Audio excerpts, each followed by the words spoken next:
Hello, everyone. The biggest news items when it comes to the war in Ukraine today is, of course, the summit taking place among dozens of nations from all over the world.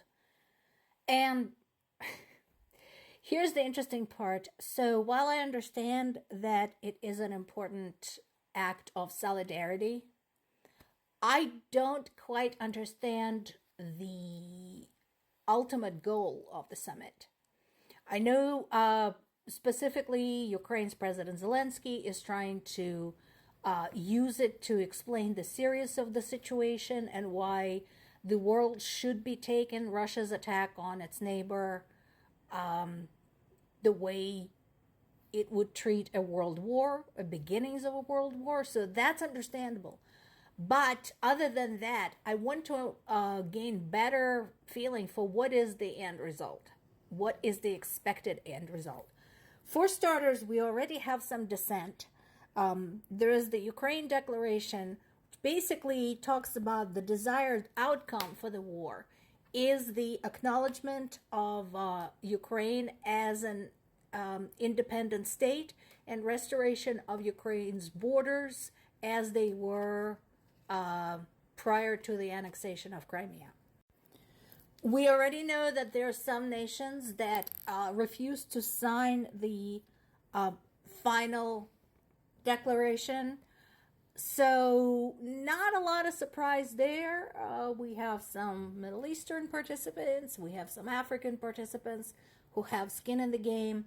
Now, specifically with South Africa, considering the recent election, I'm surprised because specifically in South Africa, their voters said that they do not support Russia and they're sick and tired of Russia milking Africa for cannon fodder. So I was surprised by that, but it is what it is. At least now we have people on record. We know where they stand, so that's progress. Another notable thing there, of course, that neither Russia nor China showed up, and that was interesting. So here's what happened. They were both invited.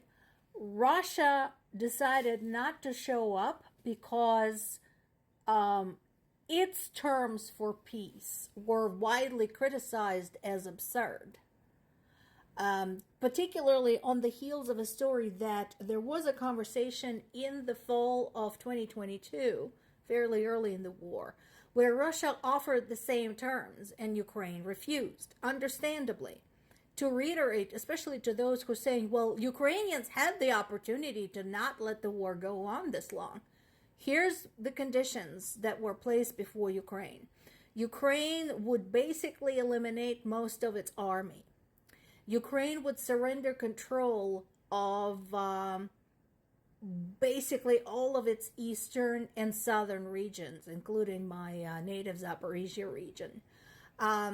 Ukraine would forever give up any idea of joining NATO or European Union.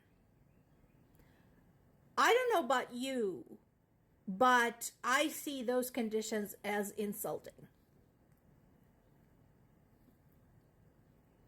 Any independent state should have the right to determine its own state of military, its own political and economic alliances, and Russia apparently has a problem with that. And this is not the first time Russia tried to interfere with the affairs of one of its neighbors. Think Georgia, think Armenia, Azerbaijan, think the Baltics, think the Stans.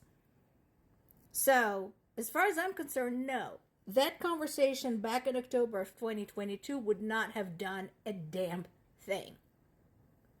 Because, once again, Russia just wanted things done on its own terms, my way or the highway. So, this is the same thing. When invited to the summit, Russian representatives refused to show up because it was not their way.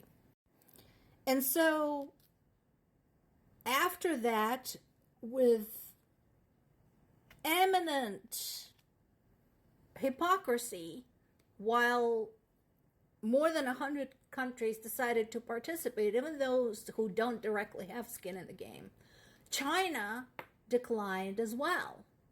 China, too, has been saying, oh, Ukraine could have avoided this entire mess had they agreed to Russia's predatory terms back in 2022.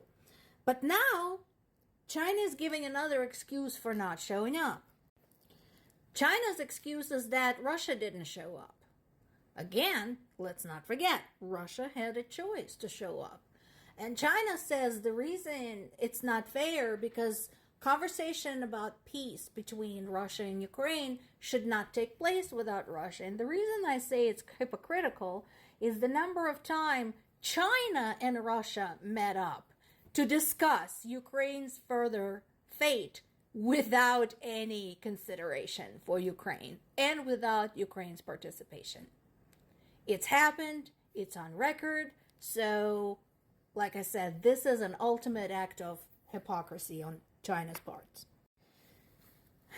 And then there is this, to those who support Ukraine, this again is also on record.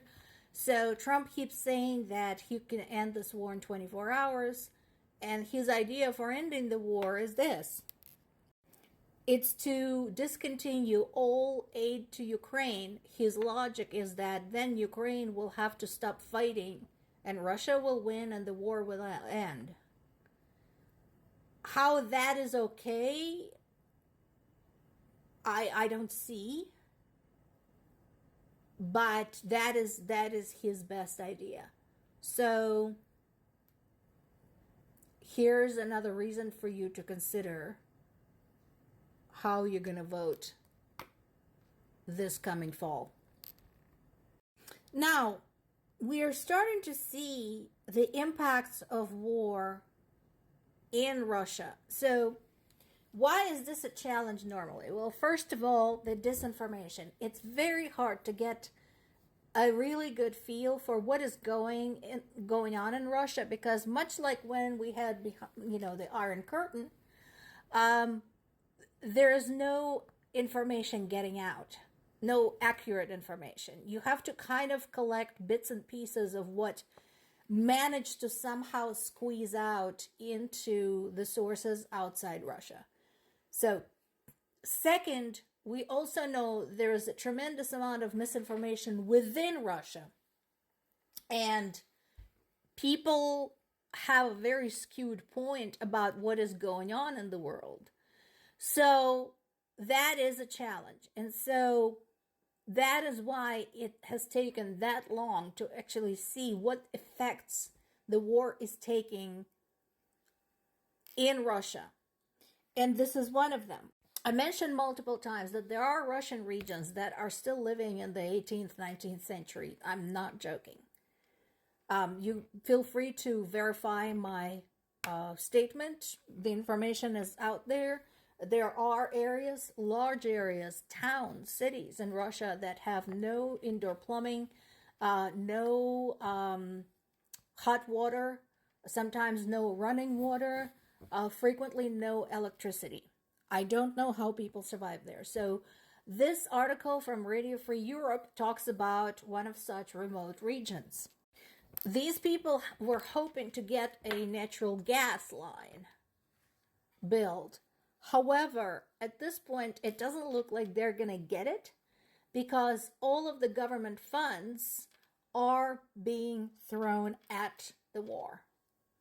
And so any renovation, any improvements, anything, any kind of modernization that might have taken place has now been put on hold, unclear for how long.